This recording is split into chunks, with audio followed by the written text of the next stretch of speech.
3 langkah mudah untuk dapatkan 1 dinar public gold. Yang pertama, daftar akaun emas Gap secara percuma. Tengok link dekat bio untuk tahu cara daftar akaun.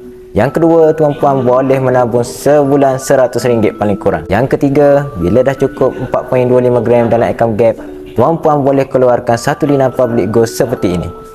Apa yang kita boleh kumpul dengan 1 dinar? Kumpul sehingga 5 keping, tuan-puan boleh tunaikan umrah dengan selesa. Kumpul sehingga 10 keping, tuan-puan boleh tunaikan haji dengan selesa.